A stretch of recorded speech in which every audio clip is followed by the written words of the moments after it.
আসসালামু আলাইকুম প্রিয় দর্শক শ্রোতা, যে যেখান থেকে দেখছেন সকলকে জানাই আন্তরিক শুভেচ্ছা অভিনন্দন। দর্শক, দেখতেই পাচ্ছেন আমি এই যে একটা ঘাস দেখাচ্ছি, কত সুন্দর কচকচে ঘাস, সবুজ ঘাস, ছোপালো ঘাস। মনে হচ্ছে পুরাটা এরিয়া জুড়ে ঘাস আর গাছ, বিন্দু পরিমাণ ফাঁকা জায়গা নাই। আসলেই দর্শক, স্মার্ট নেপিয়ার ঘাস এতটা বেশি পরিমাণ হয়ে থাকে, কোনো রকম ফাঁকা জায়গা থাকে না। যতটুকু ফাঁকা জায়গা থাকে সমস্ত অংশটুকুই দখল করে নেয় ইন্দোনেশিয়ান স্মার্ট নেপিয়ার ঘাস। এই ঘাসটা ছাগল, বেড়া, গারল এবং গাভী সার প্রত্যেকটা গবাদি পশুর জন্য খুবই ভালো মানের একটি ঘাস। আর আপনারা জানেন এই ঘাসটাতে রয়েছে 22 থেকে 25% প্রোটিন এবং নরম ঘাস। এর পাশাপাশি আমি আপনাদের আরেকটা ঘাস দেখাবো।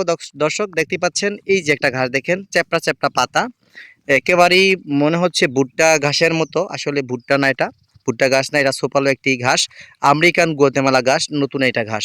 এই ঘাসটা বর্তমানে বাংলাদেশের বিভিন্ন জেলায় চাষ হচ্ছে। বিশেষ করে আমরা কাটিং উদ্যোক্তারা এই ঘাসগুলো চাষ করে ঘাসের কাটিং এবং চারা বিক্রি করে সারা বাংলাদেশের প্রত্যেকটা এরিয়াতেই খামারি ভাইদের হাতে বিক্রি করতেছি। তারা আমাদের ভিডিও দেখে, প্রতিবেদন দেখে অনেক ভাইরাই কিন্তু এই ঘাসটা অলরেডি চাষ করে ফেলেছেন। এই ঘাসটাতে রয়েছে প্রচুর পরিমাণ ক্যালসিয়াম।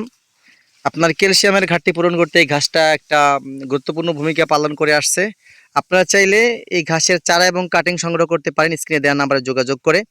দর্শক, আমাদের কাছে প্রায় 4 থেকে 5টা জাতের ঘাস রয়েছে। প্রত্যেকটা ঘাসেই কিন্তু উচ্চ ফলনশীল হাইব্রিড জাতের ঘাস।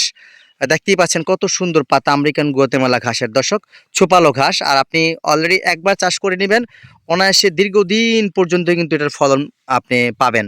কারণ এটা কিন্তু বছর বা প্রতি বছরে বছরে চাষ রোপণ করা লাগে না, একবার যথেষ্ট আপনার 5-7 বছরের সার্ভিস পেতে। দর্শক, আর এই মুহূর্তে আমি আরেকটা ঘাসের পাশে চলে আসছি। দেখতেই পাচ্ছেন এই ঘাসটা বিশাল এরিয়া জুড়ে ঘাসটা রয়েছে। বিশেষ করে বৃহৎ বৃহৎ খামারিরা এই ঘাসটা চাষ করেই তাদের গবাদি পশুকে পালন করে থাকেন। দেখেন, এটা হচ্ছে জারা ওয়ান হাইব্রিড ঘাস। বিশেষ করে যখন এই ঘাসটা 5-6 ফিট হয় তখনই কিন্তু এই ঘাসটা গবাদি পশুকে খাওয়া নেওয়া উচিত। তখনই কিন্তু প্রোটিন পার্সেন্টেজটার মানটা 100% থাকে। সেই সুবাদে এই ঘাসটা আপনি চাষ করতে পারেন। যারা বৃহৎ বৃহৎ খামারি রয়েছেন, এই ঘাসটা তাদের জন্য আমি বলবো। হ্যাঁ, দেখেন কি পরিমাণে ঘাসটা, প্রত্যেকটা ঘাসে কিন্তু বাম্পার ফলন পাওয়া যায়। দর্শক, আমি 3টা ঘাস দেখিয়েছি, Indonesian smart Napier, American Guatemala, জারা ওয়ান হাইব্রিড। প্রত্যেকটা ঘাসেরই কিন্তু আপনার কাটিং থেকে এই চারা হয়, এগুলোর কিন্তু বীজ হয় না। অনেক প্রতারক চক্র এটা বীজ বিক্রি করেন এইসব ঘাসের নামকরণ করে। আপনারা সাবধান হবেন, এইসব ঘাসের কাটিং রোপণ করতে হয়, বীজ থেকে চারা কখনোই আপনারা এই ঘাস পাবেন না। দর্শক, আর আমি শরীয়তপুর জেলা থেকে গোসাইরহাট থানার অন্তর্গত আমার বাড়ি। আমি সারা বাংলাদেশে কুরিয়ারের মাধ্যমে খামারি ভাইদের হাতে পরিপক্ক কাটিং এবং চারাগুলা তুলে দিয়ে থাকি।